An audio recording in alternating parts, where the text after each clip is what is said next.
a warning?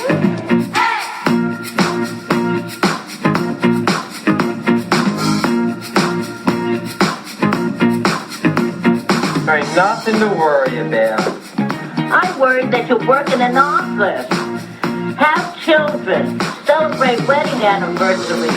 The world of heterosexual is a sick and boring life.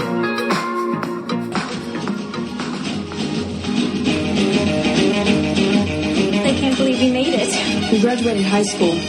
How totally amazing. I can't help but feel I had some small part in how you turned out.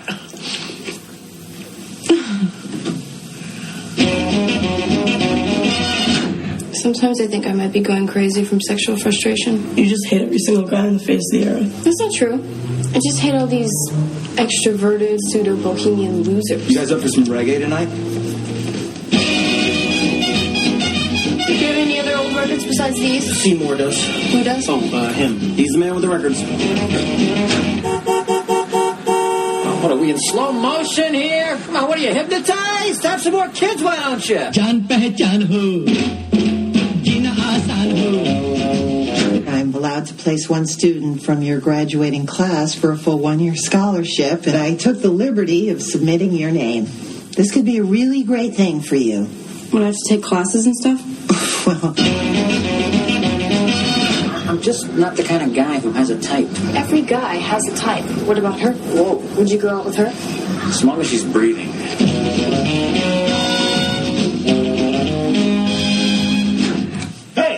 Hey, you! How many times I tell you?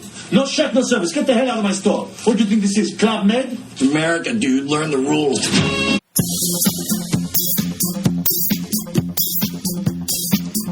Welcome back. Welcome back to the show. Oh, boy.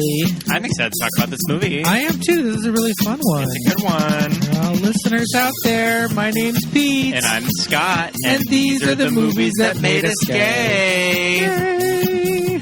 Just us today. We do not have a guest. No guests. We don't need them. We've had a good lineup of guests, but it's just us today. Yes, indeed. We have had a really good lineup of guests lately. But, hey, our two sparkling personalities are more than enough to make this episode. I think so.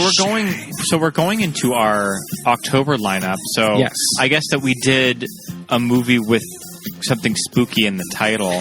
That's true. We are talking about Ghost World from 2001, directed by Terry Zwigoff. Yes. Written by Terry Zwigoff and Daniel Clowes, who wrote the graphic novel Ghost World, which was published in 1993 to March of 97 in Clowes' comic book series 8 Ball. Okay, so Daniel Clowes wrote a comic book called 8 Ball, and it was a little section of the comic book, yep. Okay. And then Terry Zwigoff directed Crumb.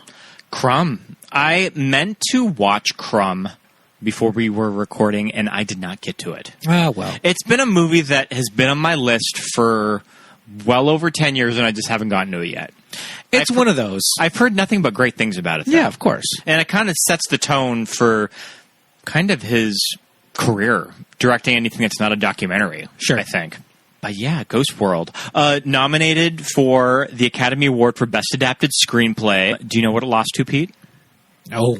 It lost to Akiva Goldsman's script for A Beautiful Mind. Aww. Right? Yeah. Yeah, that sucks. I mean... in retrospect. Can I tell you a secret? I've never seen A Beautiful Mind. You're not missing much. Sorry, Jen. Aniston. Connolly. I know. Jennifer Connelly. Didn't she win an Academy Award for that movie? Yeah, she won the Best Supporting Actress Oscar. Goodness gracious. Well, that movie won the adapted screenplay over Ghost World. Yes, it did. Interesting. I think it was also nominated with Lord of the Rings in 2001. So, all of the award recognition for this movie falls under the category of a comic book adaptation. Yeah. Getting an adapted screenplay nomination. This is true. I mean, I feel like, well, it's interesting because do you remember when Logan got that screenplay nomination a few years ago and everyone was just like, oh my God, a comic book movie has cracked the screenplay lineup. But Ghost World did it before Logan did. Yeah. which is pretty cool. Yeah. Well, I mean, Ghost World Sure. is a graphic novel. There It's are like no superheroes, although I think Enid Coleslaw is a superhero in her own right. But this is very true. I mean, she has the Catwoman cowl. Yes, she And does. I feel like graphic novel is the word that you would use for a comic book that you read for college credit. Oh yeah, yeah. I mean, I feel like everybody had their like graphic novel phase, and you just kind of figured out that you could like get these comic books from the library, and you're just like, "What is this? They're just about like slice of I'm life." trying to think of what one of my first big experience, or like one of my first introductions to graphic novels was, and it was probably looking into Ghost World when I saw it and finding out what it was based on, and that's the whole rabbit hole of adult graphic novel, or like adult graphic novels that are just sort of skewed to a very specific type of person. Sure. Too. Yeah. So do we want to talk about our first introductions to Ghost World when we first watched it? Yeah.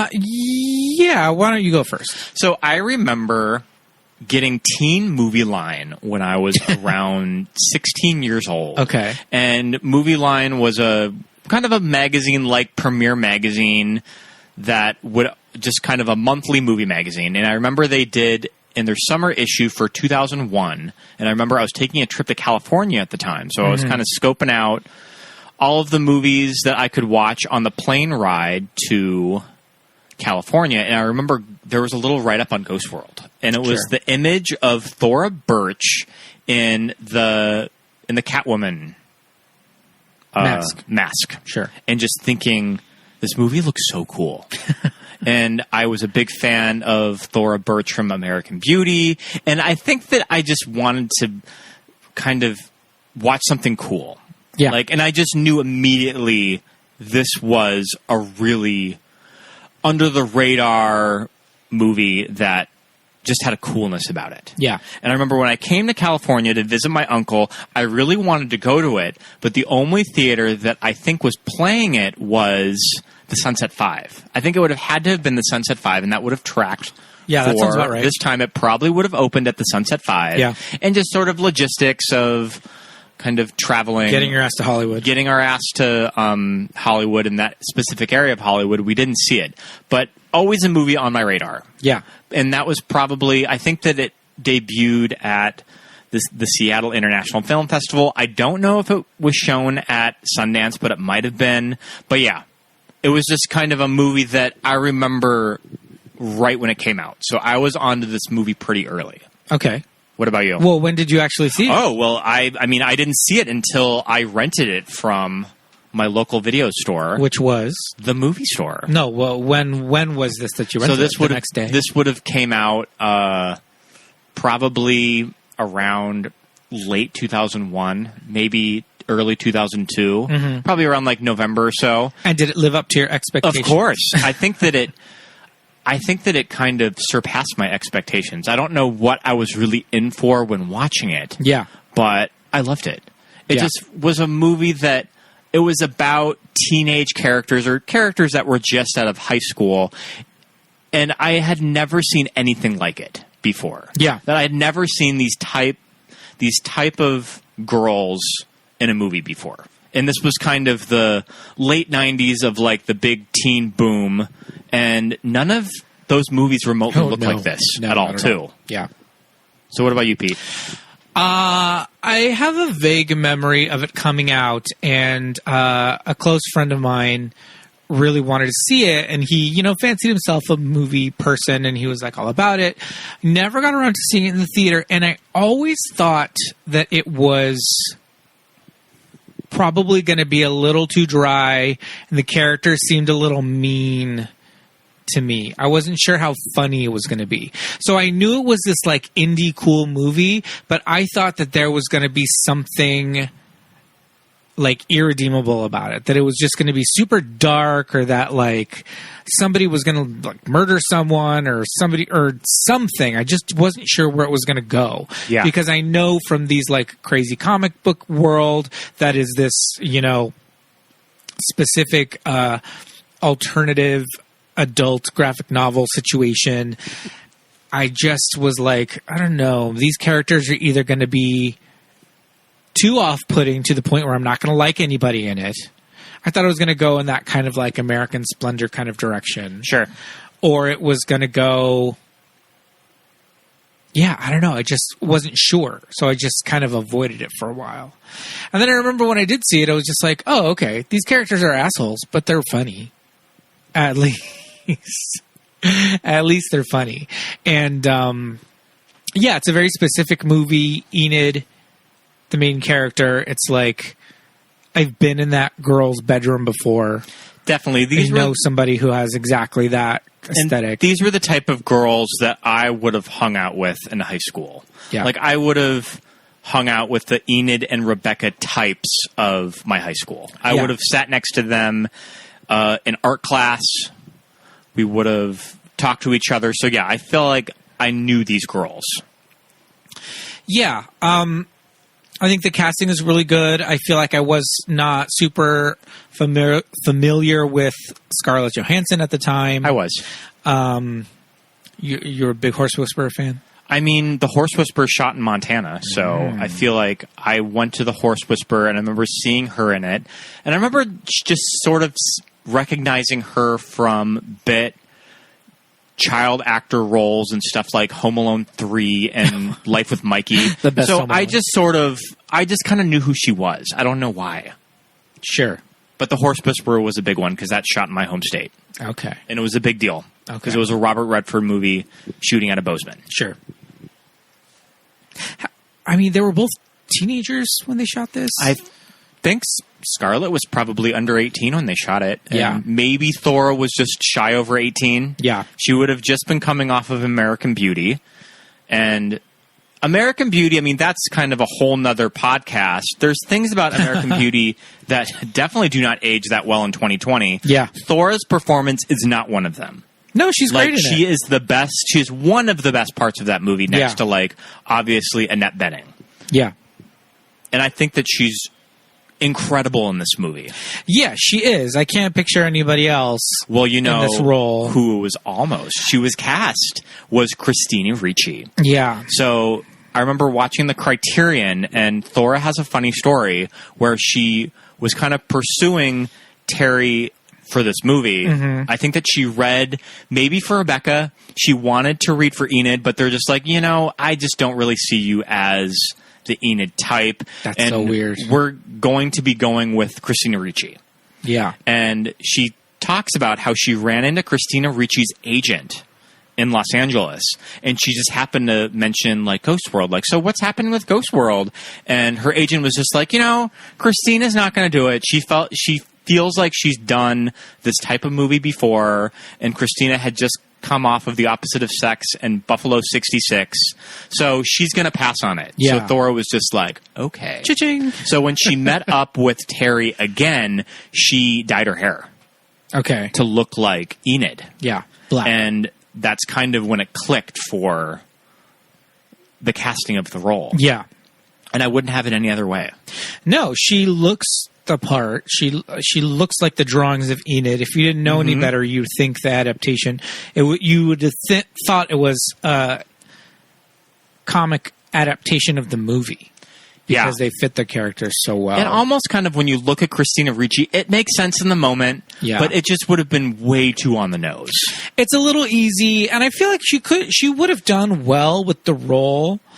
But I don't know. I think there's something about Thora's performance in this that's just so, like, easygoing and natural, and just seems like the kind of shit that she would pull. Mm-hmm.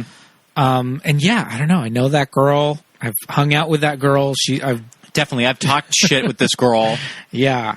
Before. Yeah. Their delivery with each other was it Richard Roper that said Scarlett Johansson sleepwalks through this movie? Yeah. And I think that's a compliment because I just kind of think that's just the character of Rebecca. Yeah, it is. It is. But yeah, I think Christina Ricci is very like you said, it's on the nose. It's very like easy casting. It's very like, oh, like who are we going to get to play Fred Flintstone? Oh, fucking John Goodman. Just get him. It's just not putting in a lot of thought. And it's like, she would have done fine. But yeah, I think Thora Birch was just kind of perfect. So we first get introduced to these two at graduation day. Yes. This whole movie takes place, it's somewhere out in the valley in Southern California. And it's kind of funny because I think that when they started shooting this movie, I think they tried to do this could be anywhere in America. But when you watch it, it's the San Fernando Valley. Yeah. Like, let's not kid ourselves. This is the valley. Yeah, Enid's apartment that she shares with her dad. Well, I mean, when the movie first starts, she's dancing in her bedroom. Yeah. To this 60s Bollywood surf rock, the song that you heard in the trailer. Again, it's one of those things where you see that, and the video is playing on her television. So it's from the movie, and it's just this super, like, it's right out of a Tarantino movie. It's 60s Bollywood. It's these men in black and white suits. Everybody's wearing domino masks. The girl is in, like, a gold fringe little, like, number. It's very Batman. Yeah. And the Green Hornet. And let's see if I can pronounce this song. John Pinajanaho by Mohammad Rafi. And Mohammad Rafi was a big pop star in India in the 60s. The song was like, John Pechan Ho.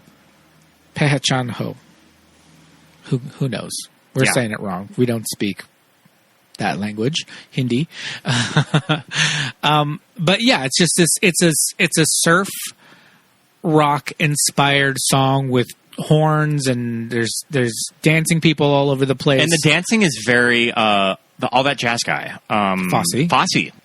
It's super 60s. It's super Austin Powers choreography. It's very Sweet Charity. Yeah. All of that business. And it's that thing where you see that on the TV, and when you were in high school, you knew that girl who was just into this weird shit. That girl who just would make zines with, like, scratch paper and nail polish and glitter spray and staples and pass them out at school and listen to weird foreign music. And you're just like, where do you even find this shit?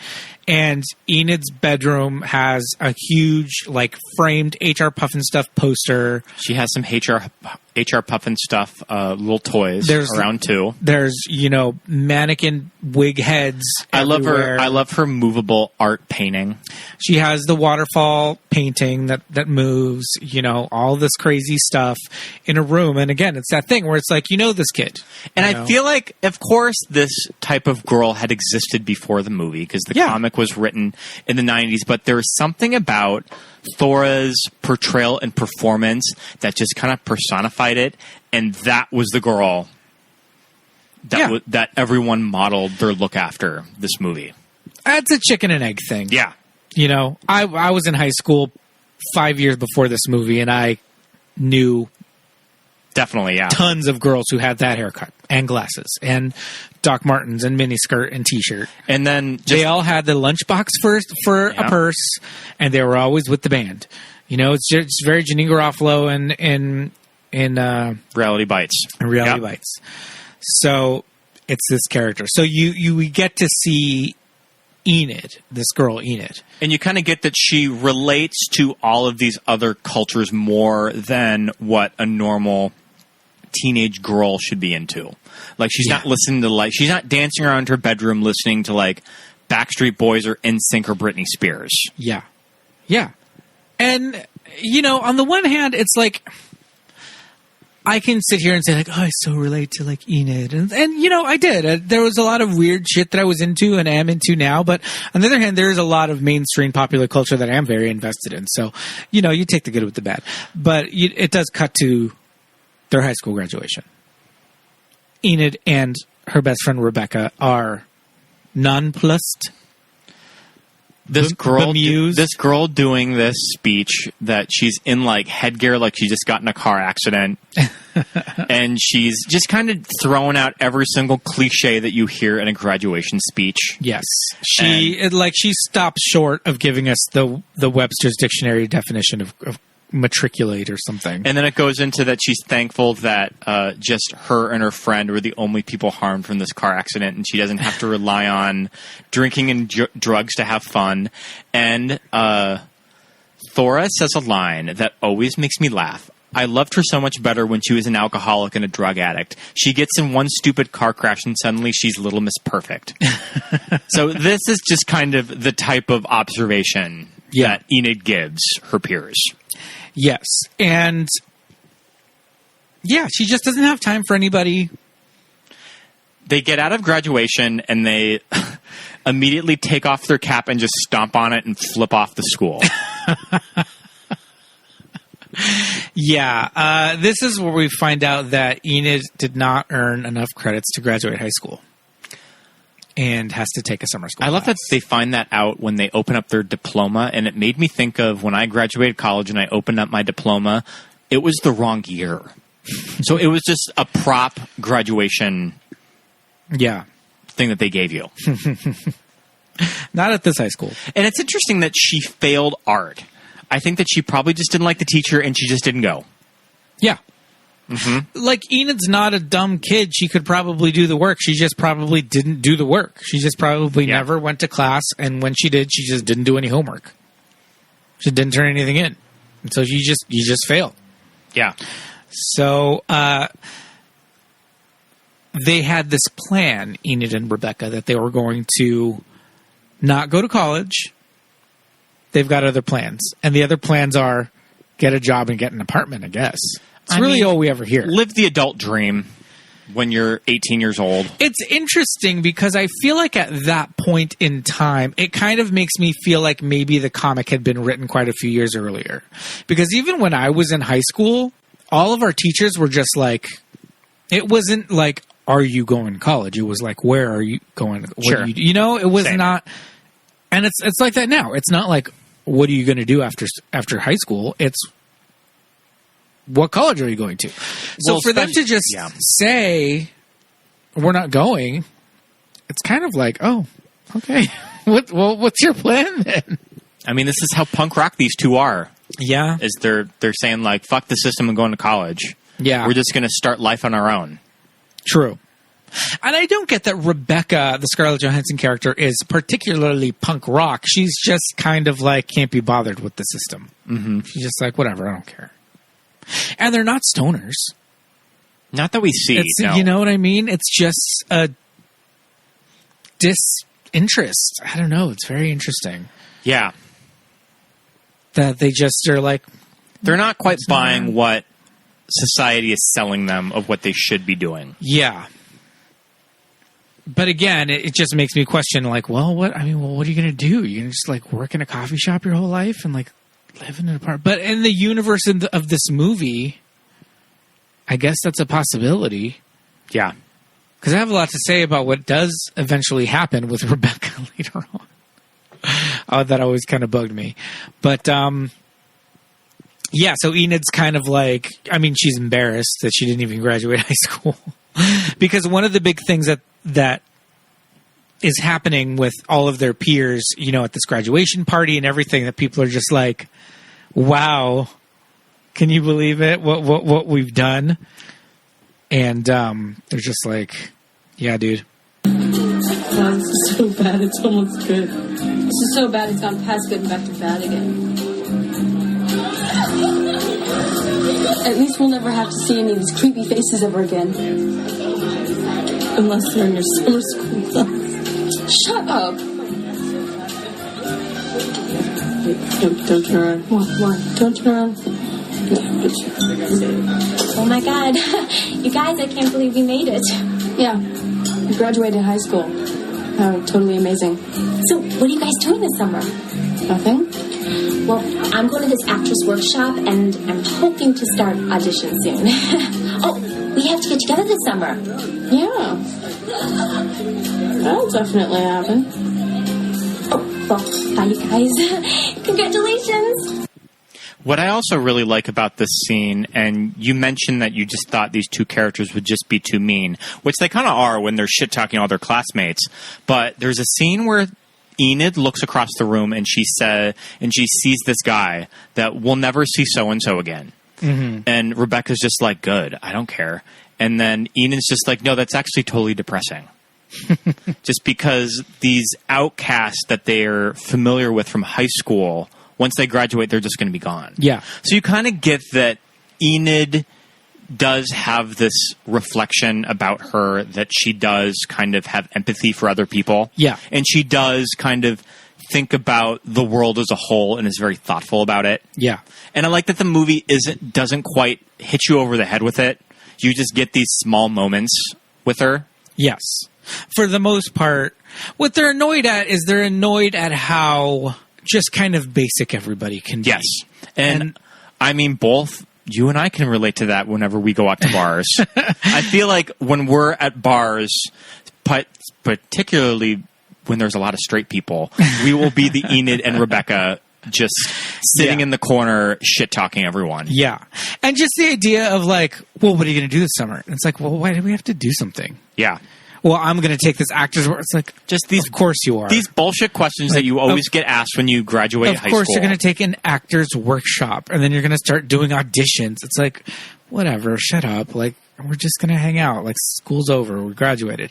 So yeah, the idea is just like, what? Why does it have to be a certain way that everybody just feels like, well, now that we've graduated, now we do this. Now we take a trip. And then when we come back from the trip, then we do this. So I get that, you know, and I think that's what pisses her off about people the most. And it's funny. Like, it's funny when you watch some of the shit they say to these people. It's like, it makes me laugh every time. And also just how this scene particularly is directed, that when you first see them at the dance, they're sort of swaying back and forth to this really stupid music that they're playing, that they got like who sings at the Dresden? Marty and Elaine. Like a Marty and Elaine type to do this graduation reception. Sure. They also have that really great like rap presentation. Yeah. Did you know one of the rappers was on Salute Your Shorts? Yes, it's Venus de Milo. Yeah. From Salute Your Shorts. And they both just give themselves a look of just like, these fucking assholes. Yeah, because it's a really shitty song and they're in like these like, you know, like TLC ripoff like costumes, and you know, it's awful, it's bad. And but the thing is, I think all the graduates are thinking this is terrible, but it's just one of those things that they're just like, no, we're going to do this in earnest and like put on this performance. And these two are just like, what in the fuck is going on? But yeah, I can see how some people would be like, oh, that Enid, she just has an answer for everything. Because I often have an answer for everything. This is very true. But she is endearing at the end of the day. So how do we get to Cafe 50s? What's it called? So you kind of just get a glimpse of what these two do on like a weekend, that they meet at this coffee shop. The Quality Cafe. The Quality Cafe. You get that great scene where she's drawing that couple. Yes. In a very Satanist. Crumb. Yeah. It's a very R. Crumb style. Very R. Crumb style when she's doing a caricature of this couple, and she's convinced that they're Satanists. And they're going to follow them. Why she thinks they're Satanists, like, they are not dressed crazy, they just look kooky. The guy's bald and kind of has a goatee, so he looks a little bit like Anton LaVey, the leader of the Church of Satan. But other than that, the woman just has like crazy kind of curly hair. This is also the scene that Thora is wearing her T-Rex shirt. Raptor. The Raptor shirt, the very iconic Raptor shirt. Yeah. And they're going to go follow him. Yes. She's convinced that they're Satanists, and they get up and they leave the Quality Cafe, and when they walk outside, they both open up umbrellas in broad daylight. Mm-hmm. Would this have been something that you would have done in high school? Is follow people? We wouldn't have followed that them. You think that we're like Satanists? We wouldn't have followed them, but we would have fully just like made up an entire like backstory and like the next 10 years of their lives, and probably would have just been on the phone talking to each other and been like, what do you think the Satanists are doing right now? Yeah. And just like talk about their children that we made up and like their dogs and stuff, and just make up. That's what we did mostly. Sure. We would just make up life stories for everybody. So they follow the Satanists, and oh, look, there's pants. Pete always really likes the moment where they're walking down the street and they just see some pants. There's a pair of pants on the ground laid out, and the way I think it's Rebecca that just says, "Look, there's pants." But just that sentence is so funny to me. Look, there's pants. Yeah. Like, it's not like, look, there's a pair of pants. There are some pants. Look, there's pants. And then they just keep walking. And the pants are there. It's just a pair of jeans are on the floor for most of the movie. They're symbolic. The pants. Well, speaking of symbolism, they pass by the old man at the bus, waiting for the bus that isn't coming. Yes, there's an old man in a suit. He's clearly has dementia, and he's sitting on a bus stop bench. And Enid tells him that the bus line doesn't run anymore. So the bus is never going to come. And he just kind of doesn't say anything or says like, oh, no, it's coming somewhere. You don't know what you're talking about. You don't know what you're talking about. And then they leave him. But this guy becomes like... He's recurring. A recurring character and a point throughout this movie. So while it is like funny and dry and there's like these crazy moments, it does have also these weird little like... It is that crazy artsy movie that I thought it was going to be. Mm-hmm. Ultimately, at the end of the day. So they get lost chasing the Satanists. And they discover Wowsville. Wowsville, that's what it's called. I couldn't remember the name. Who knew that there was mini malls in the 1950s? Yeah, so Wowsville. And the thing is, it's just a 50s diner. But I feel like if we were just walking down the street in Pasadena and we were to discover Wowsville, we would also be obsessed with it. Yes. Well, I feel like in 2020, a themed 50s diner would just be like, what in the fuck? That is weird. Like, I feel like at that time period, it's just whatever, 50s diner, who cares? But now it's just like, what in the shit? Whose idea? Why? But yeah, it's just a 50s diner. Like, who cares? It's just, but they just are fascinated with it. And the thing is, it turns out to be a very poorly thought out 50s diner. There are jukeboxes at the table, but they're like CD player jukeboxes. Who can remember this classic song from the 50s? Who could forget this classic? And it's like a gangster rap song. I feel like I stepped into a time warp. Yeah. It's just done poorly. And so that's what also just makes it more fun for the girls and for us, because it's terribly executed 50s diner.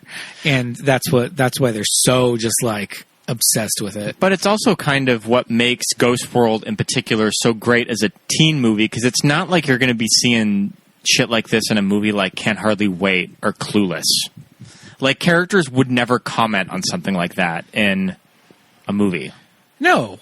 But yeah, that's this movie. It's like it's completely the opposite of those. That's what makes kind of Ghost World so unique. Yeah. Yeah, going into it that this is not, and they didn't market it that way. No, they not didn't at try all. to fake us out. It's just this is not that kind of teen. It's not another teen movie, if you will. But it's interesting because it's still a movie about teenagers, and they didn't make that mistake. Yeah, they made that mistake with Election. In marketing, you mean? In marketing, oh, yep. Okay, sure. Election was marketed like a teen movie. Yeah, and.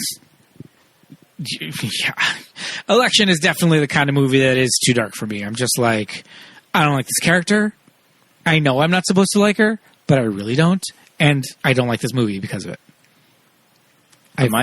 Remind me to take Election off the docket. Yeah, I feel like I'm just... Yeah.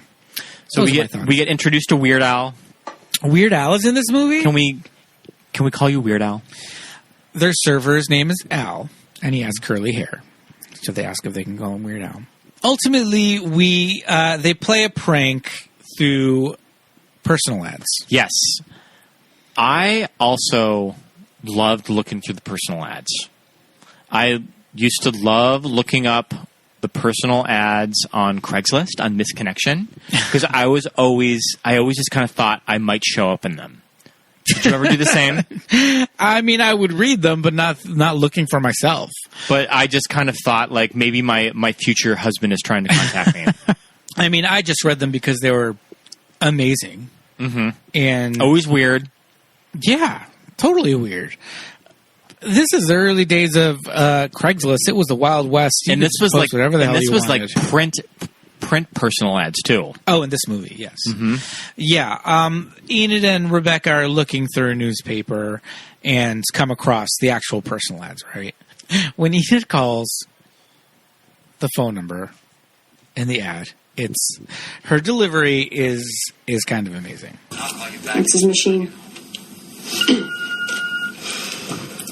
Hi, it's me. You're striking blonde. Of course I remember you. Let's get together for lunch sometime. How about Friday at 1 o'clock? Meet me at my favorite restaurant, Wowsville. It's in the mall on Century Parkway. See you there, darling. Oh, yeah, and be sure to wear that sexy green cardigan. My favorite restaurant, Wowsville. The thing is, Seymour, the character that they're calling, doesn't hear this message and think, "Oh, like, fuck that." This is not like suspect at all. But I mean, maybe that's just the kind of person Seymour is. He does seem to be kind of, I don't know. He's a little bit different as well. It's interesting how when you read the comic book that Seymour is a character that's only in this one scene when he goes to Wowsville and he stood up and the girls just kind of think it's weird and sad. Kind of like just kind of how they react in the movie, and that's everything that you see. That when they were adapting the movie, Daniel Clowes was like, well, I guess let's just take this character and just expand upon it. Sure. And they kind of write out what would have happened, yes, with Enid and Seymour. I think it needs it. Yeah.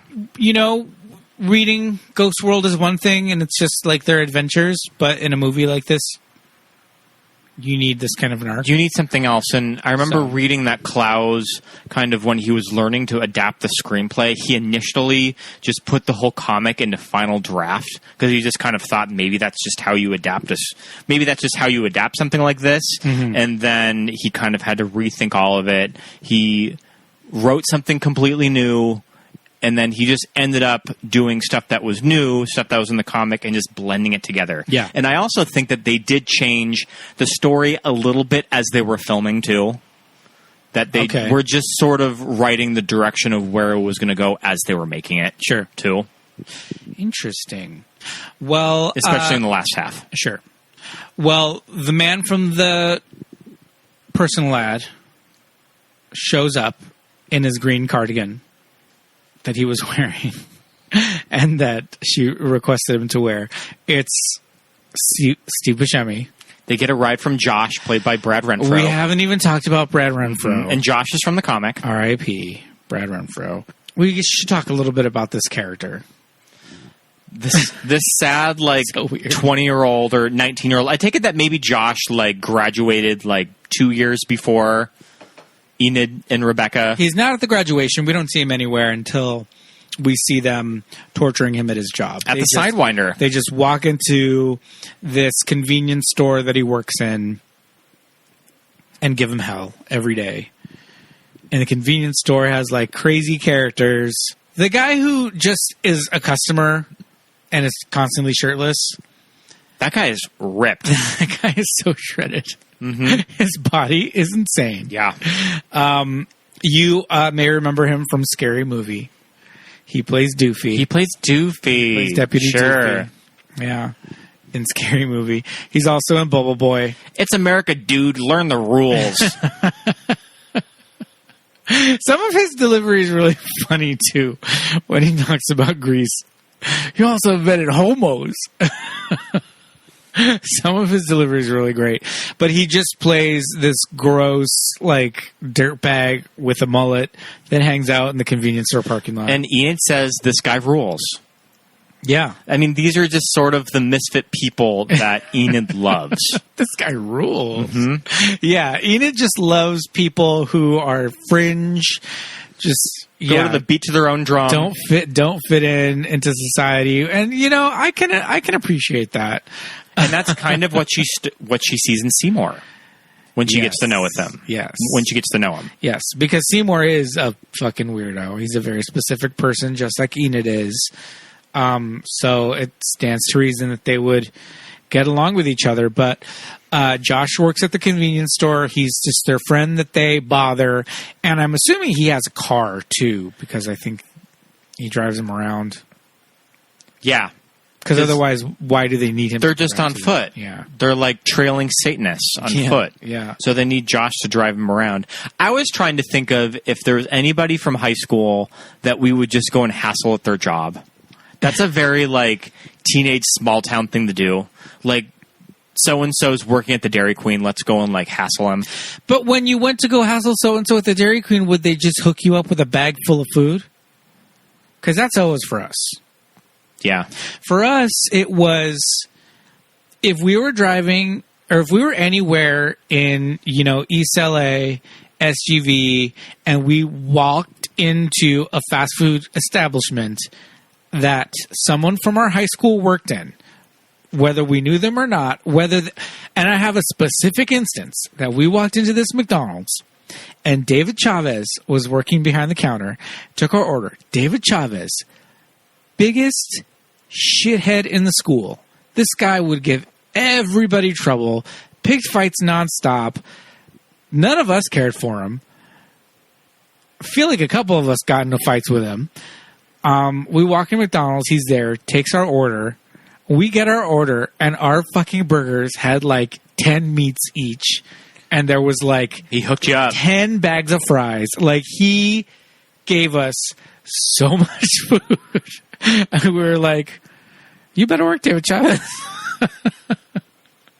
So it's just one of those things that, like, when you see somebody, when you're young and you know somebody that works somewhere. I worked in a mall. Sure. So we would kind of hassle people at other. I may have taken off people's late fees that I knew. Yeah. My video store job. Yeah. See, that's always a good thing to do. Yeah. So it's that thing. When you're a kid and you're working, you hook up your friends or your enemies, I guess. But they end up going back to the God, I keep forgetting the name of the place. Wowsville? Wowsville to meet up with Seymour. And he shows up and oh my god, he just ordered a giant glass of milk. That's a vanilla milkshake. And you'll notice through the background of that scene is like a crappy R&B song. Yeah. At Wowsville, the 50s diner. Probably anything that was pretty much free to license or was real cheap for production. Well, not only that, but it's just not 50s music. Mm-hmm. At least in a Johnny Rockets, they're playing like, the Beach Boys and Elvis and stuff. And I don't know what Enid and Rebecca thought would happen, but it just turns kind of sad. As what would happen when you respond to a personal ad and you just have the guy be stood up. Yeah. And they're just kind of struck of just kind of how sad it is. Yeah. I mean, he's just sitting there waiting for this girl and she never shows up. Is this something that you or your friends ever would have done? No! Yeah. I don't think we would have either. No way. That's too much. I feel like, no, we wouldn't have. No. We would have talked about it. Wouldn't have actually done it. Yeah. It gets weird. It got weird, mama. How does Enid eventually strike up this friendship? So they find out where he lives. They go back to his house. How do they find out where he lives? They follow him. They just follow him. These two Nancy Drews. Mm-hmm. Love it. They have Josh follow him, and then they go back, and they find his building's yard sale. That this is just something that Steve Buscemi's character, Seymour, and his roommate and his friends just do, is that they just sell their stuff on the weekends. In the carport. Mm-hmm. Of these very LA style apartments. Mm-hmm. If you lived anywhere in LA, you've seen buildings like this. They've got these open carports in the back. Kind of. I mean, one of the first times I've ever seen adult collectors in movies. Just because I feel like this is very common now of just adults that collect toys. But Seymour collects vintage records and just anything weird and kitsch. Well, I don't know. I think he mostly collects blues records and things of that, like, 30s Yeah, it's true. era. Like, he's not, like... Because his records are very specific to this, like, 30s blues. He goes into, like, ragtime, but, like, the difference of, like, what you think ragtime, it's very esoteric. What was the size of his records that Enid is looking at? There's 78s. Mm-hmm.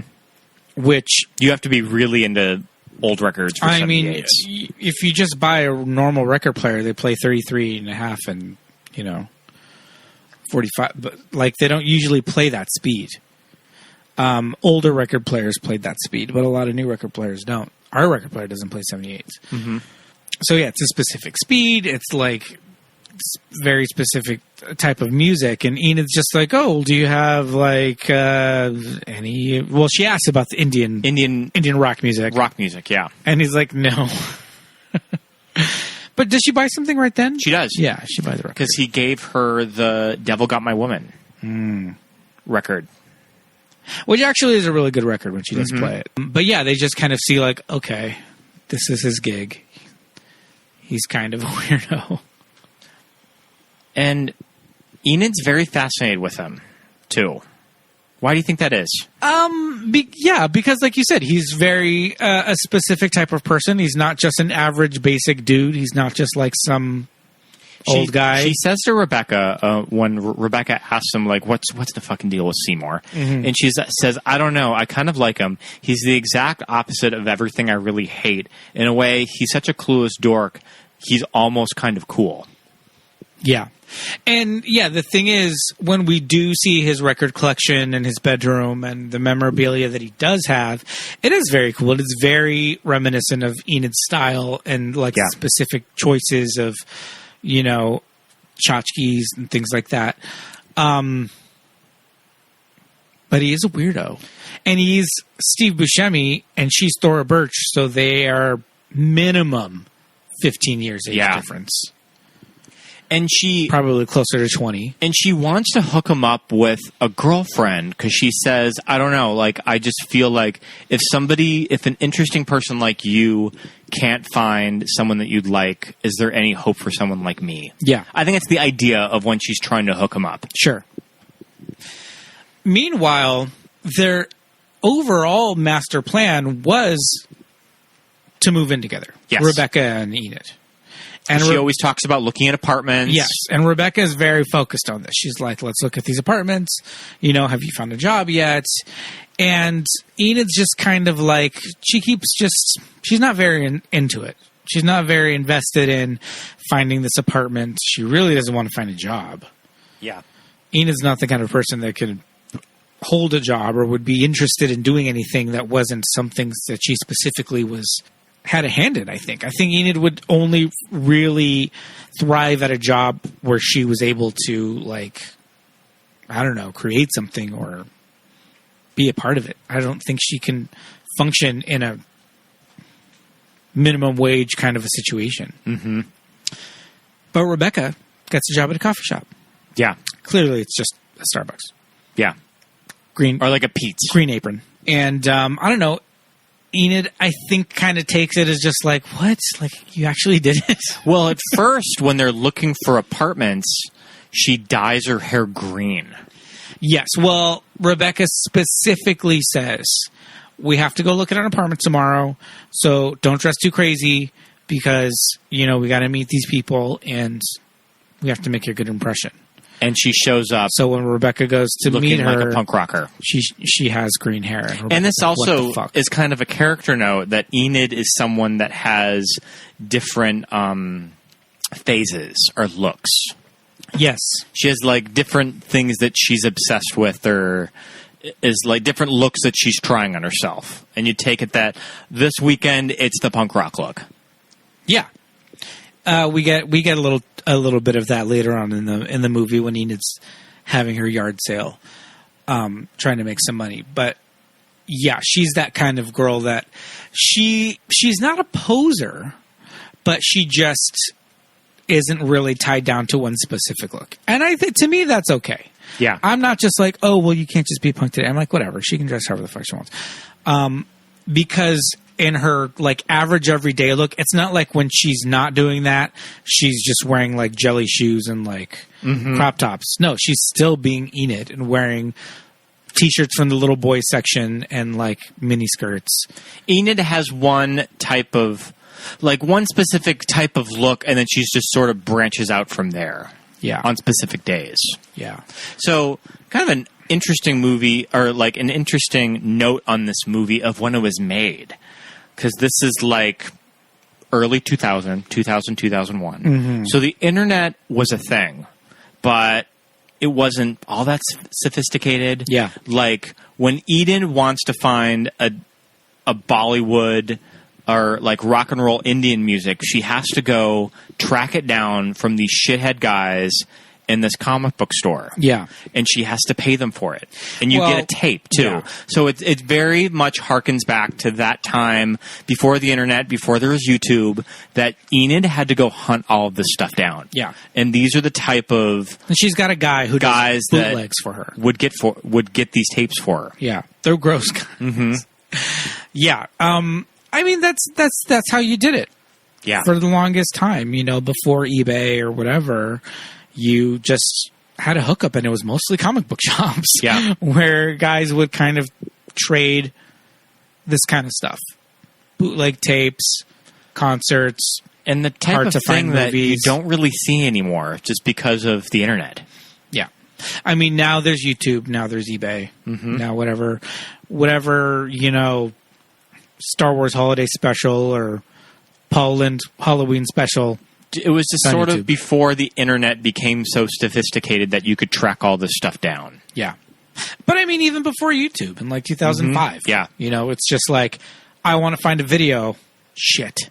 Yeah. It's got to be hosted somewhere. Somebody had to have posted it.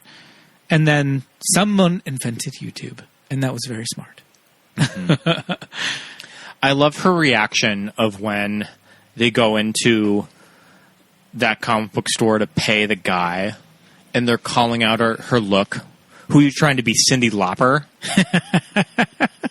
And her reaction to it is so funny because she's just like, well, it's just not any punk rock look. I love Cyndi Lauper just because she has colored hair. He's like Cyndi Lauper, and it's like, clearly no, she has like a short bob parted down the middle, and she's wearing a leather jacket.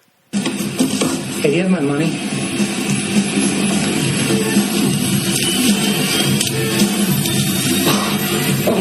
Oh, how punk. You know the tape sucked, by the way? Oh, I'm so sorry if it offended you. Go die, asshole. Get a job. God, fuck you.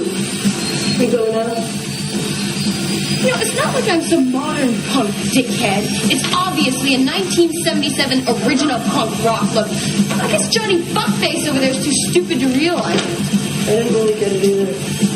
Everyone's too stupid. I feel like we say that a lot. Yeah, I say it a lot. But just Enid is just a 19-year-old that's just like, you're not even understanding it. This is an original punk rock look. Like, why don't you just fucking know what you're talking about, asshole? Open a book, dummy.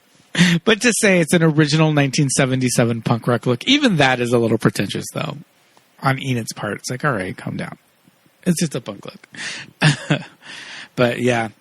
Her escapades in the weird like comic book shop that didn't even have that many comics in it, first of all. So Enid kind of ingratiates herself into Seymour's life. Yeah. And I think it's interesting that the screenplay doesn't quite go in a Woody Allen like Manhattan direction. Thank God. I think it has a little more going for it. With how it portrays the relationship. Yeah. That it kind of unfolds of how you would expect these two characters would react with each other if they were to exist off the page. I think that was probably the idea of when they were developing these two's relationship. Yeah. I think give this character of Seymour credit because I think he does understand that Enid is like 18 years old and he's probably in his early 40s. I think he's mainly just gobsmacked and interested why this 18-year-old girl would find him so fascinating. Yeah. Because Seymour doesn't think there's anything cool about him. And even when she's trying to hook him up, he says to her, I don't want to meet anyone who shares my interests. I hate my interests. Yeah, mainly... Like, why would you even want to date me? Yeah, and I think he kind of gets how obsessive his collection is. Which I have worked at Barnes & Noble, so I have dealt with adult men that collect toys that will make you thumb through all of the pop vinyl boxes for the one that doesn't have a little nick in them. And I've seen grown men quite literally cry when they don't get a specific toy that they want. Yeah. That was like a special edition toy. So, yeah, like I've totally dealt with weirdos like that at jobs that I've worked at. Yeah. That it just obsessively collects stuff as an adult like that. You see it a little bit when Enid kind of tricks Rebecca into going to what she says is a party at Seymour's house, but it's really just kind of a get-together for his collector friends to kind of trade records or purchase, buy and sell records from each other. And these guys are very particular about quality and scratches, and I don't buy scratched records and all of that. So what's all this about enlarged holes and tight cracks? Yeah, so I think that's what Seymour kind of means, where he's just like, yes, this is my collection and this is something that I'm passionate about, but at the same time, I fully understand that this is crazy. And it's like over the top, which it is. His little room's pretty cute, though. Yeah, but there's so many records. It's like, what are you going to do with all And that? this is when we're introduced to the cook's chicken painting and drawing. So talk a little bit about that. What is that? So Seymour works for Cook's Chicken. He's an executive over at Cook's Chicken. I'm not really sure what he does there. But Cook's Chicken is sort of a Sambo's restaurant that had a very politically incorrect mascot of a black man. And then they just sort of whitewashed it over to just a different image, but racism is still ingrained in the brand. That's kind of a big thing. That's also like a big theme with that part of the movie of when Enid brings it to her art class, is just how racism is still out in the open, but it's just kind of hidden there. Yeah. I think it's kind of an interesting little element to the script, too. Yes, because he does have this memorabilia from the 30s, and he does listen to a lot of black musicians. He's got these items in his room, and Enid comes across this poster, and it's a very caricatured minstrel image, and she's just like, "What is this? Like, are you in the Klan or something?" And he's like, "No, it's my job, but it's it's from their history and all that." And so it's kind of a not a side storyline, but it goes along with Enid's summer school class. Oh, we need to talk about Enid's summer school class still. Yeah. She's got to finish up these credits that she missed to graduate, and so she has to take an art class at her high school in summer. And the art teacher is played by Ileana Douglas. And I love Ileana Douglas. She's so good. She's playing this type of character that Enid can't stand. Just somebody that's just super full of shit, just super basic, just like spouting all of these like fake, pleasantries about art and feminism. And when Enid is like actually a talented artist, she has a point of view, she has a specific style, and it's not mainstream, and it's very much something that could become big eventually, but there wasn't really an appreciation for it in an authentic way by her, by the teacher.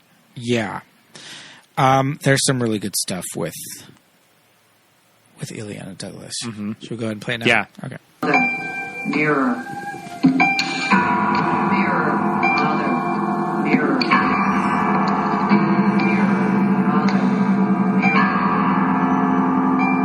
Mirror. Father. Mirror.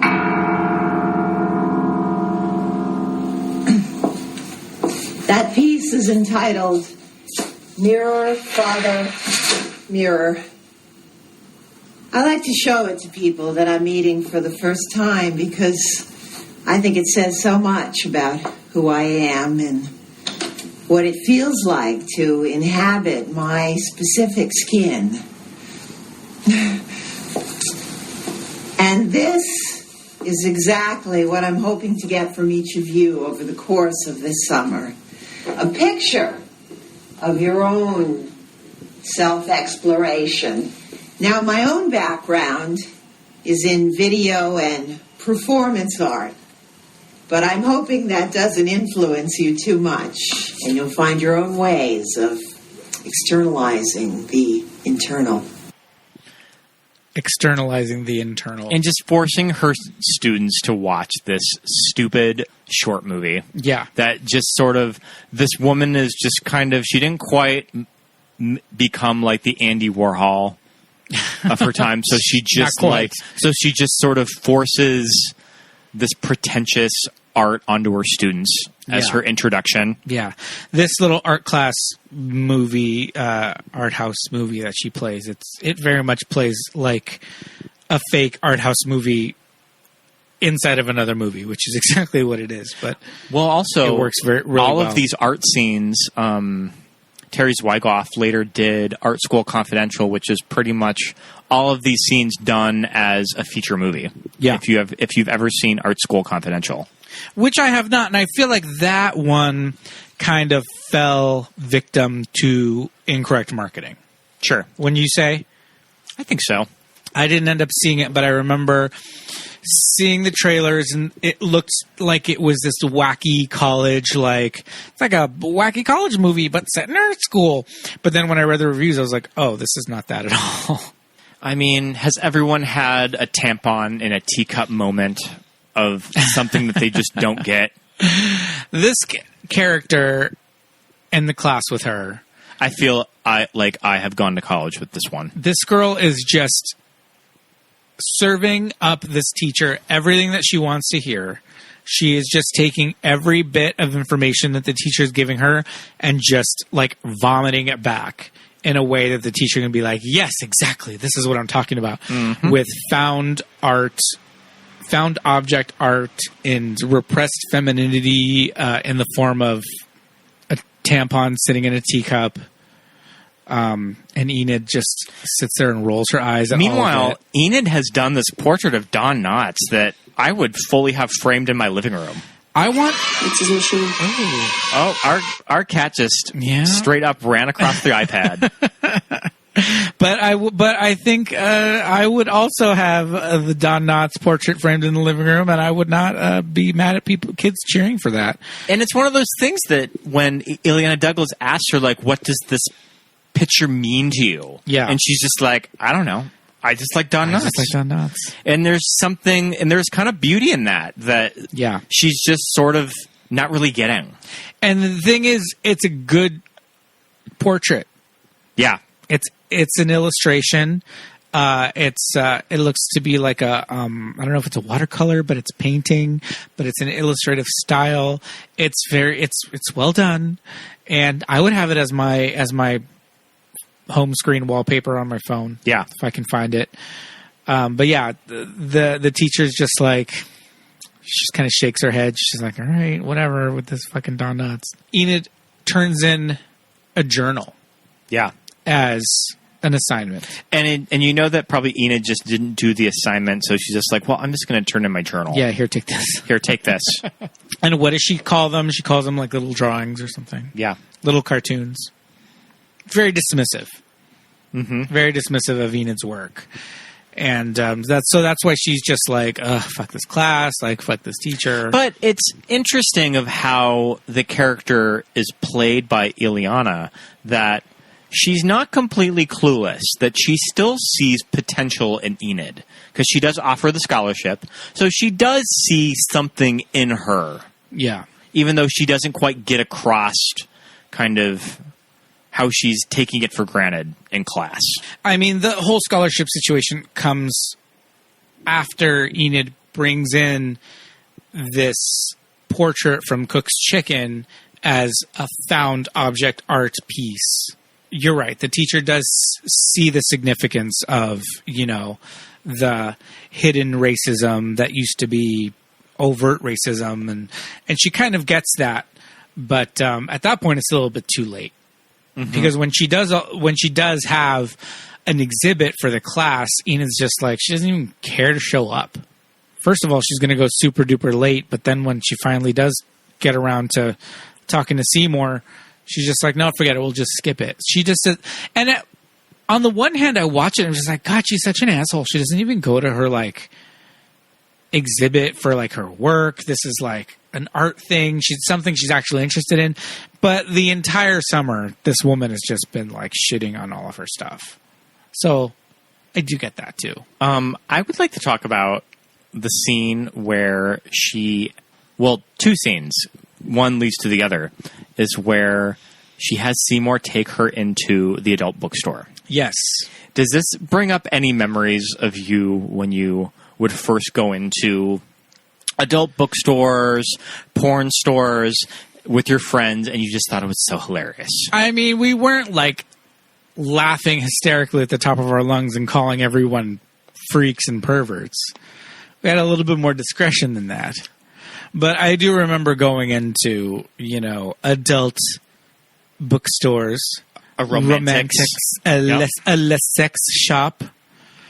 This town has multiple shops that begin with le sex. Very interesting when you go in for the first time. It's jarring. It's very like, woo. Yeah. I still kind of feel that way. Sensory overload. But that's why I kind of like it, though. Is I still feel like it's a place where I'm probably a little too young for. And that's kind of like the rush that you get when you go in. And I love that Enid and Rebecca were just waiting for some boy to take them in there. That they couldn't go in by themselves. She specifically says we can't find a boy. 18-year-old girls. Yeah. But they had to find some guy to take in. We can't find a boy to take us. Yeah. The way Steve Buscemi plays this scene is very funny. Because he knows he's just like, oh my God, like I should not be in the store with this girl. Like, because she's so much younger than him. Yeah, it's an interesting scene. And when she's just like, you have to loan me the money to buy this. And it's like, all right, loan me the money. Like she's going to pay him back. She has no intention of paying him back. I don't remember how Enid gets the Catwoman cowl in the graphic novel. Yeah, I don't either. But, I mean, that's like an iconic image, is Enid with the little Catwoman mask. Give me all your money, bitch. So, also kind of leading into this scene, working in retail, food industry, I can so relate to this moment with Scarlett Johansson. And it's one of those things that when you're young, you feel like, oh, I relate to Enid the most. And then when you get older, I realized, oh no, I'm the Rebecca. Of when you just hear Scarlett's delivery of how over working with the public she is. That's just like, we can all relate to that. He does that every single day. Have a decaf mocha to go? One decaf mocha? Decaf mocha. Can I get you? No, I do not want a biscotti with that. God. How can you stand all these assholes? Some people are okay, but mostly I just feel like poisoning everybody. Well, at least the wheelchair guy is entertaining. He doesn't even need that wheelchair. He's just totally lazy. That rules. No, it really doesn't. You'll see. I get totally sick of all the creeps and losers and weirdos. But those are our people. Yeah, well. So when are you going to get a job?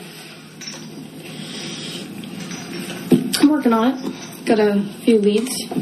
Don't worry about it. I'll get a job next week. I love that Enid says in several occasions, I'll get a job next week. And then one time she says, I'll get a job tomorrow. Like, I'm going to go get a job. I'll go pick me up one of those jobs. So, I mean, my current job, I see people in wheelchairs all the time that we're just like, you really don't need that wheelchair. You're just too lazy to walk. Oh my God. That it's just like all the fucking weirdos that you see every single day. Because at my job, at a grocery store, remain nameless. We see the same people every single day there. Yeah. Just all of these fucking weirdos, which, I mean, I love my job, but it's just like, it can just get grating. And you want to kind of love all of the underdog weirdos, or as Enid says, our people, but at the same time, it just gets old. So I can absolutely relate to Scarlett Johansson in this scene. Yeah. I can see, too, where Enid's just like, oh my God, you have to put on that apron and go in every day. And Enid's never really had a traditional job before, too. Yeah, so that's the thing. To her, it's just like you're just giving up your life. Like, for what, you know? But if they do want to get this apartment, move out of their parents' house, then they're going to have to eventually. Like, you know, got to work. Enid lives with her father, played by Bob Balaban. Love Bob Very Balaban. small role, but he plays it very funny. It's a very Bob Balaban performance. Enid has a bathroom in her bedroom, and while we were watching it the other day, I thought, did her father give her the master bedroom in this apartment just because that's the kind of guy he is? Because it seems like that's what happened. Sure. Because Enid has a really big bedroom with a bathroom in it, in an apartment in, you know, somewhere out in the valley. When they do go look for apartments, Enid's just very sour about the whole thing. What did she say about the neighborhood? What's up with this weird neighborhood? Yeah. It's a totally normal neighborhood. And Rebecca's like, what? Like, what are you bitching about? It's a totally normal neighborhood. Like, why do you just have to be so weird about shit like this? Mm-hmm. This was their plan all along, but now when it's getting real, I think she just doesn't want to get a job. Yeah. She doesn't want to move out. Yeah. And it's like, if you don't have to get a job, fucking don't do it. Working sucks. Mm-hmm.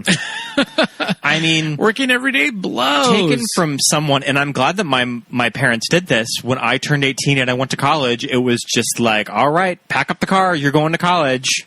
Yeah. Well, you didn't live in a town that their college was in, so you had to. Yeah, so it's like you just kind of had to hit the road. You had to spray gravel on the driveway. Yeah. Kick rocks. Mm-hmm. And I wouldn't have it any other way. Not in L.A., though. Enid is fully she's not going to college, so she doesn't have to go live in a dorm, and so she's just staying in the apartment with her dad. And it's like I said, if she doesn't have to get a job, she's just like, fuck, man, why would I want to do that? Put up with these assholes, you know, upsell people on the larger size of soda, all that nonsense. That's not her gig. And it never will be. No. People like Enid will always have problems in life adjusting to it because they don't want to conform to society. Do we get multiple jobs or do we just get the movie theater? We just get the movie theater. We don't see the other job, and that's the job that Terry Garr gets her. Oh, yeah, the computer. Working in computers. Yeah. I take it that maybe they shot stuff like that and they just didn't need it. Yeah. Well, she gets a job at a movie theater. It does not go well. She gets fired on her first day. The type of movie theater that kind of any movie theater in America, it's a multiplex. I feel like you've been in this multiplex at one time of your life. Yeah. Well, the scene that they shot of Enid working at this multiplex, it's clearly the middle of the day. The sun is shining right through the huge windows into the concession stand. And, you know, when you think about a movie theater in the middle of the day, in the middle of the week, it's like, who's going to the fucking movies? Weirdos. People who don't have jobs. Yep. So it's retirees or weirdos. And those are the people that Enid is working with. And that's when she loses her job because she just can't, you know, deal with the upselling and all of that nonsense. But I think it was a very specific choice. Because, you know, when you work at a movie theater, if it's nighttime, if it's even on a weekday after dark at a movie theater, it's too busy. There's not really time to just goof off or whatever. But at this point, it was like, there's nobody there. And so she had time to just kind of fuck with the weirdos that came up to her. And she fucked with them enough to lose her job on the same day. And Rebecca, what does Rebecca tell her? Like, what kind of moron? What kind of a moron loses a job after one day of work? So, I mean, she ultimately has a big falling out with Rebecca about this job situation, about the apartment. You know, Rebecca's dead set on this plan that they had, and Enid starts to shit on it. She's just like, ooh, you're so stuck to this plan we've had since the 7th grade. Your own apartment. Which, to me, I say, well, fuck yeah. Like, we're not going to college. What the hell else are we supposed to do? Mm-hmm. Like, what are you saying? Like, if we're not going to do that, then what is the big, like, rebellion? Just go live, like, in a tent? Like, in a car that we don't even have? Like, go live in a treehouse? I don't know. Yeah. So it's clearly Enid is the asshole in this situation. So meanwhile, with Seymour ends up going out on a date with the woman from the personal ad. Yes, the actual woman. The actual woman. From when he posted the ad in the first place. And she calls him, leaves him a message, and she says, you know, I know it's been a while, but I think I'm the person, you know, that you're talking about, and they meet up. This poor woman seems really into Steve Buscemi, though. Yeah, she does. Like, she's giving it an effort. Yeah, she's really trying. But again, she is just kind of like, you know, your everyday kind of a gal. Just your basic woman. Yeah, you know. And there's nothing wrong with that. But it's like, but what type of woman would Seymour date? I guess that's just kind of the big question of the movie, is that what type of woman would he be with? Yeah. He's kind of a lost cause, I think. And we can't say anything, everything about Steve Buscemi's performance is so good. I don't think he's ever been better utilized in a movie than this. And it's kind of bullshit of when the Oscars came around that, like, sure, we'll nominate Jon Voight for Ali, but not Steve Buscemi. In a role that's so much more interesting and memorable, and it is still talked about 20 years later. Yeah. I didn't even know Jon Voight was in Ali. Who won that year? Jim Broadbent for Iris. Yeah, so it's like this kind of performances that aren't really talked about a lot. Yeah. Yeah, I mean, there's a lot going on with Seymour and, like, this girl, and when Enid finds out that, you know, he is seeing somebody, she gets very jealous. She's not romantically interested in Seymour, but she's jealous nonetheless because he does pay attention to her. Mm-hmm. And takes her places and does stuff that she wants to do and all that. So even though she is spending most of the movie trying to get him interested in women, when he does show interest in one, she gets super jealous and tries to drive this woman off. And ultimately ends up, like, breaking up the relationship because she's so distraught over everything that she ends up getting drunk at Seymour's house. And I mean, it's kind of the whole fallout of the art show. Yeah.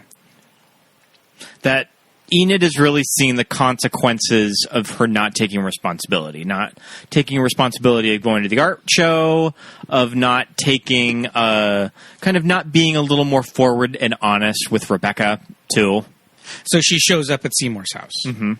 And while she's there, I mean, she pulls out this bottle of champagne out of the fridge. Yeah. They're saving it for their 2-month anniversary. But she just goes ahead and opens it and proceeds to drink the entire bottle. And they end up hooking up with each other and sleeping with each other. Yeah. And it turns kind of weird, understandably. Yeah, totally. She disappears for a while after this. Yeah. She was supposed to move in with Rebecca, and she doesn't show. This is when Seymour shows up to Rebecca's doorstep, and Rebecca kind of insinuates, like, well, you know, like, the circumstances that we met you, right? And he's like, no. And then that's when she tells him that they answered the personal ad. Yes. The entire time, Enid had never revealed that was how they met, like how she found out about him and all that. So Rebecca tells him this. She, like, pulls out one of Enid's journals, you know, where she first, you know, was sketching about it. And Seymour sitting in there looking all sad and depressed. And I think in one of the images it says something like there's like, it's him sitting at Wow's, stood up, yeah, looking all sad. Yeah. So, and then he turns a page and he sees a sketch of Josh with like hearts around it. Mm-hmm. And he's just like, all right, fuck this. And then he goes to try to beat up Josh. And he has a heart attack and he gets put in the hospital. Or maybe not like a heart attack or a panic attack or something. Yeah. Well, we also see that he previous to this, we saw that he has a really bad back. Yeah. That he has to wear like a truss kind of a girdle situation because his back is really bad. So he may have thrown his back out, a combination of a bunch of things, but he ends up in the hospital. And Enid goes to see him and kind of lets him know that, like, yes, that did happen, but, you know, I did kind of think you were a weirdo at first, but that's when she tells him that he's her hero. Yeah, she thinks that he's cool. Yeah. That even though they did meet under weird, not right circumstances, there is something genuine about their friendship. That she does kind of look up to him. Yeah. I know I'm just a dork. Seymour, you are not a dork. Sure I am.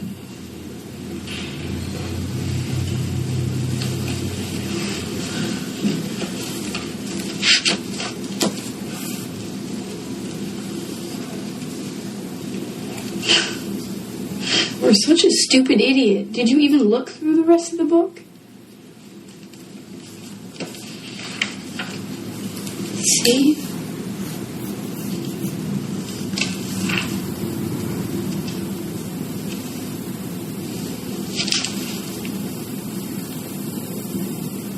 You're like my hero.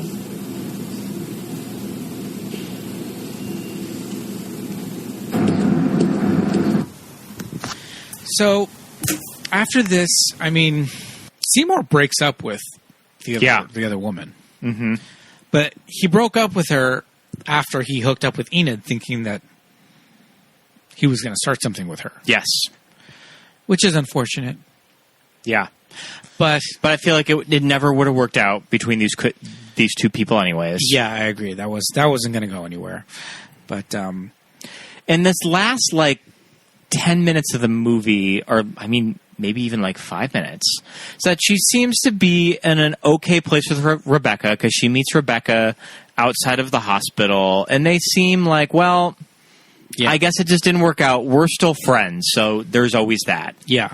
And Rebecca was in a place where she was going to live in this apartment by herself. Yeah. She went and saw the place, liked it, and was like, I'm going to move in. Rebecca, so if you're going to move in, then come and do it. But if not, then Rebecca can find another roommate. And you kind of get, what is the future of these two characters? Are they going to be still friends in 5 years? Yeah. I don't know. Yeah. Like, are they? Is it just sort of these two characters going in separate directions of their life, which happens with people that you were once close to, and then you just kind of are done with each other. Yeah. And you just kind of go your separate ways. I've definitely have had people like that in my life that I was once close to that I don't really talk to anymore. Yeah. It's interesting because Rebecca's now she has responsibility. She has rent to pay and all that. So she really does have to focus on work. I have problems reconciling Rebecca working at a coffee shop and being able to afford her own apartment. Probably making like $6.50 an hour. But whatever.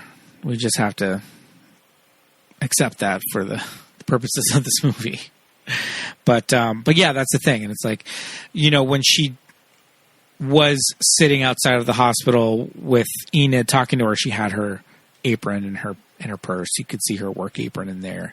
And she was dressed a little bit more like adult. Yeah.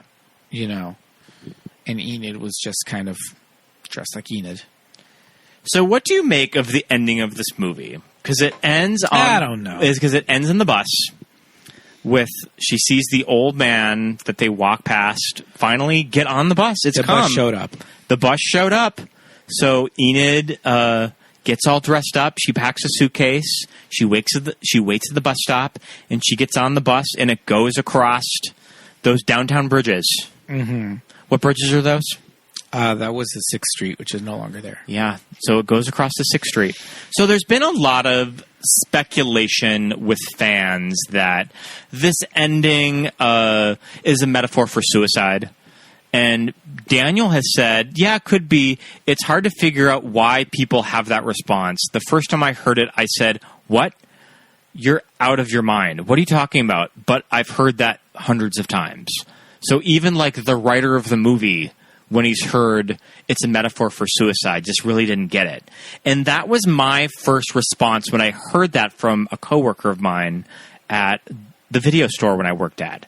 That I'm just like, really? That's what you got from that ending? I don't think I got that from the ending when the first time I saw it, but I thought it was just an abstract ending. The bus shows up for this old man from the canceled bus line. It is an old-timey bus, and he gets on it and it drives away. Then, like you said, Enid goes home, she gets dressed up, sits at the same bus stop, and the bus picks her up and drives her away. It's an empty bus with her sitting in the It's back. more just a metaphor for kind of moving on into an unknown future. Yeah. That's what I kind of buy from it. Yeah. And I'm okay with that. Yeah. I never was just like, oh, well, maybe she is leaving and maybe she's taking this bus to heaven. But I don't know. Yeah, I never really bought it. Yeah. But I mean, ultimately, I rewatched this movie because it's more funny than it is awkward or cringy. You kind or of dark. you remember the first probably hour of this movie a lot more. The funny stuff, the It's all the funny Satanists stuff.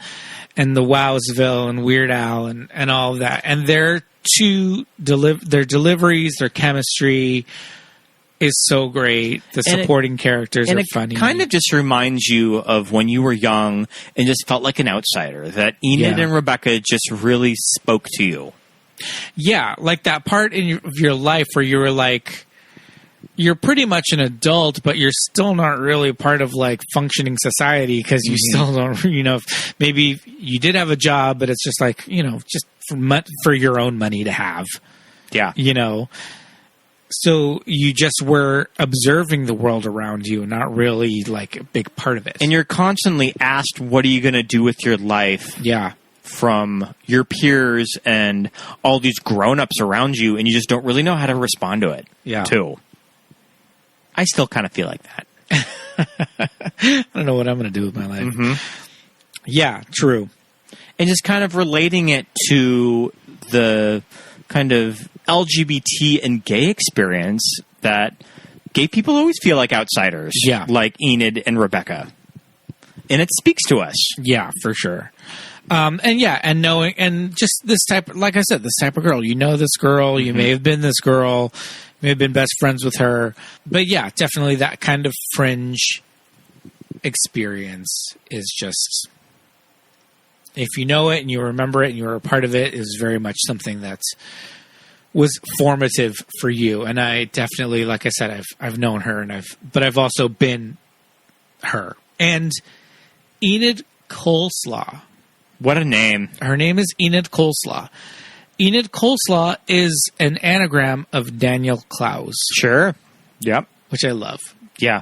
I wish my last name was I like Coleslaw. that Daniel Clowes didn't write on a misunderstood, like, Donnie Darko type. He wrote kind of his avatar as a girl. Yeah. Which I think is pretty cool. Yeah. Yeah. It is really cool. We'll post images from the graphic novel, some side-by-sides of the two Enids. And even Rebecca, I think, looks kind of like Scarlett, too. Yeah, for sure. Yeah, definitely. I think this movie's very watchable. And it still, I think, speaks to young people. That I always really like to ask younger coworkers of mine that are either kind of in their late teens, early 20s. I think that I had a coworker of mine from Barnes & Noble that actually asked me in the break room one day, have you ever heard of a movie called Ghost World? That I'm just like, oh, bitch, have I heard of Ghost World? And we could talk about Ghost World, and it just was something that she had just discovered. Yeah. Being probably 19 years old, and it just really spoke to her. Yeah. So it still kind of connects to young people. And I like that it doesn't revolve around the internet or texting, that was made at a very specific time in movies where you just didn't really see that in people's lives. And I think it's what makes it so watchable and endearing now. Yeah, very true. I agree. I agree with all of it. I love Ghost World. So good. Yeah. Yeah, I was afraid of how like cool or something that it was going to be, but ultimately it's funny and it's relatable. It's relatable. Even if Enid and Rebecca are a little bit more fringe for you, or maybe a little bit more in your face than you would be, it's definitely relatable and worth the watch and the rewatch just because it is so funny. Justice for Thora Birch. I want to see her more in movies. And it's one of those things that I kind of, when I look at Thora Birch's career, that she was so on the right track at this time, and then she dropped off the radar right after this movie. Yeah. She was like nominated for a Golden Globe for this movie too. So she did get recognition from it. And I almost think if it's kind of Hollywood sexism at work, that was she just put on do not cast lists by people. I know that she had a big falling out with Alexander Payne during election, that she was cast in election and then she was fired from that movie. I thought that a lot of it was her father, who was her manager. No, was just kind of a shithead. I mean, her father is sort of a piece of work, but that's not what I got from all the election stuff. I don't think it's really... No, not election, but just in general, why her career kind of... I mean, maybe, but... didn't go anywhere. That's kind of shitty, though. Yeah, I mean, bad representation will get you blacklisted too. Yeah, but I just want to see more Thora Birch. Yeah, I agree. I'd love to see some more of her now. But, we'll see. And we're still waiting for Scarlett Johansson's career to take off. I tell you what. She's got a future. Mm-hmm. That one. Yep. That one. I'm telling you. You heard it here first. Do you think we'll see Thora Birch in another Hocus Pocus? I mean, I would hope so. They're bringing back Sarah, Bet, and Kathy. Why can't they call back Thora? That's all I'm saying. I would love to see. We were just watching a little bit of Hocus Pocus today. Yeah. And also, movies that made us gay all-star. Second Thora Birch movie. Yes, indeed. She's on the radar. And yeah, whatever happened to that ScarJo?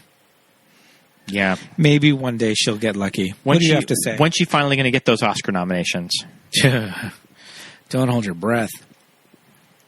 Well, do you have any final thoughts on Ghost World? I think we wrapped it up. Yeah. Ghost World. I love this movie. It's so good.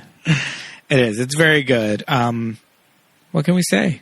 I definitely recommend it. We both do. If you haven't seen it, go out, check it out. It's probably it's available for rent and streaming. There's a fine Criterion of it that I own. It was Criterioned. There is. It is now officially part of the Criterion collection. I would imagine that Crumb will be following it soon. So we talked a lot about Crumb, but that is about the artist Robert Crumb, and it's a documentary that that Terry Zwigoff. And didn't Terry Zwigoff, isn't he sort of in the movie as himself? Like he, the director, makes friends with Crumb. Yeah. And it's sort of about their relationship as filmmaker and subject. Yes. So Ghost World is available for streaming right now on Amazon Prime Video. If you're an Amazon Prime subscriber, you can go watch it there. Otherwise, you can rent it on Apple TV, Amazon Prime, Fandango Now, and Vudu. So go and check it out. There's tons of clips on YouTube, so you can get a kind of a feel for it. And I hope that we gave you some insight into this awesome movie. Yeah. Yeah. While you are out there on the internet looking for Ghost World, you should definitely look us up on Patreon. Look us up on Patreon. We have little tiers that you can join, the $1, $5, and $10 level. There's benefits to each of them. We recommend the $10 one because you get the movie commentary, the watch with us. Yes, indeed. We just recorded Beetlejuice, and it was a lot of fun. Yes, indeed. So if you are at the $10 level, which is one extra value meal a month. Oh, yeah. A trip to Starbucks is less. Mm-hmm. Or, no, it's more. Yeah. If you go to Starbucks twice in an entire month, you've more than covered the Patreon tier. So you should definitely check out some of the fun benefits we have. Do we have some shout-outs to subscribers? Yes, we do. It is subscriber shout-out time. This is for everybody that is currently subscribed to our Patreon. We're going to go ahead and say hello to all of you lovely people, including Mitchell Ralston, Rufino Kabong, Christine Asher, Nick Thomas, John Miller, Jessica Something, Melinda and Jim Shirley, Aaron Bent, M. Lamelli, and Joshua Clement. Thank you so much, everybody, for subscribing. You guys are amazing. You guys rock. You guys rock indeed. Check out your inboxes coming October 1st for our first spooky, wooky, kooky Halloween edition of the newsletter. You'll see the entire October lineup. I have it all finished. Yes, indeed, if you are in the $5 tier. So check us out at www.patreon.com/movies that made us gay. But you know what else you can do? Write us a review on iTunes. Yes. You can also give us 5 stars when you're on iTunes. We would love that too. Mm-hmm. Thank you so much. We will see you next week, everybody. Thank you so much for listening. Bye-bye.